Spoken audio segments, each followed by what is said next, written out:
one of the companions said, a man came to the Nabi sallallahu alayhi wa sallam and said, Ya Rasulullah, dullani ala amalin, idha amiltuhu, ahabbani Allahu wa ahabbani nas.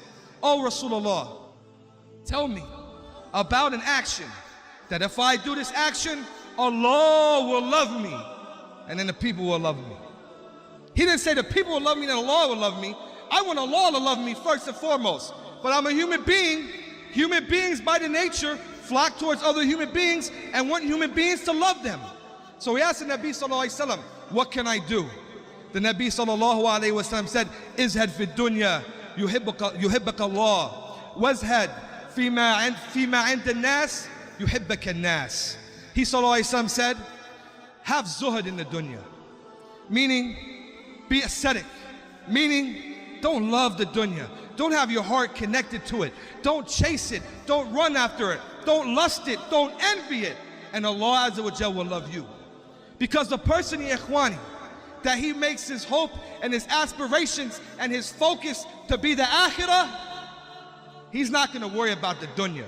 He's not going to worry about the harms that come to him in the dunya, because he'll realize that it's written to him by Allah Azza wa Jal. And whatever he is given, he's going to appreciate it, knowing and realizing that while he was being formed in the mother, when the angel blew in the soul into the embryo while it was still developing, that these are one of the things that Allah subhanahu wa ta'ala commanded the angel to write. Commanded him to write his rizq, his sustenance, what he's going to get. Whatever hits you, it was never meant to pass you. Whatever passed you, it was never meant to hit you. So whatever he's given, he's going to be appreciative to that. He's not going to chase the dunya. He's going to want that which is with Allah Azza wa Jal. And then he's going to live a life of ease and a life of comfortability. But the person who loves what the people have, and the person who looks with the envious eye, with hasad, and he wants what they have, he's going to live his life in misery. This is why the Nabi sallallahu alayhi wa sallam said, wazhad fima inda nas yuhibbaka nas. And do not desire, stay away from what the people have. The people will love you. The people will love you. You know, who loves a person that's always trying to get something? Who loves a person that always has their hand out? Who loves a person that's always looking at a brother? Why is his house bigger than mine? Why is his car newer than mine? Why is it bigger than mine? Why are his clothes and stoves better than mine? And they can feel that. How would you love a person like that? But the person that you know and you love, who is your friend, and he's not your friend or your brother because you're giving him money. He's not envious of what you have, rather he loves what you have. And he prays Allah Azza wa Jalla to put barakah, to put blessing in what you have in order to protect you from the evil eye. This is someone who the people will love. And do we think that Allah Azza wa Jalla is not sufficient for us? You know, ikhwani, an important point. Allah will keep poverty from a slave and give him wealth in order to keep him upright, knowing that poverty wouldn't be good for him. Some people are like that. If they're struck with poverty, they lose everything, their iman, all of that. They can't live in poverty.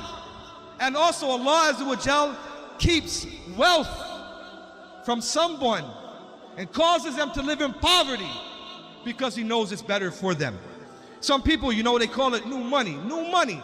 They get money, they don't know what to do with the money. All they do is buy big cars with the money, and the money opens a whole nother door. Money opens a whole nother door. Things that maybe you thought of doing, things that you wanted to do, the door's open now. You got that money, you can do whatever you want. So Allah will keep it from some people because he knows that the people won't be able to handle it. And then the last and the least one, have zuhud. Have zuhud, the real type of zuhud.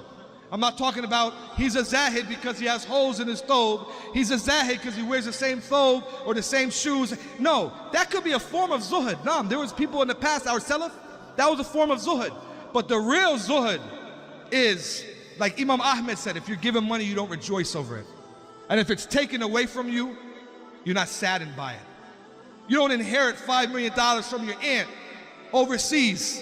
When you hear about it, you start tap dancing on top of the kitchen room table.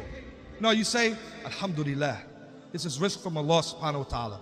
And then the next morning you find out that money is all gone. You're not gonna do like those Wall Street, the Wall Street bankers did during the Depression and throw yourself out of the window and kill yourself because of the money. No, you have the money, Allah gave it to you and put it in your hand, and then you use it the way that you choose. It's not in your heart. So if it comes, you don't rejoice. If it's taken, you're not displeased over that.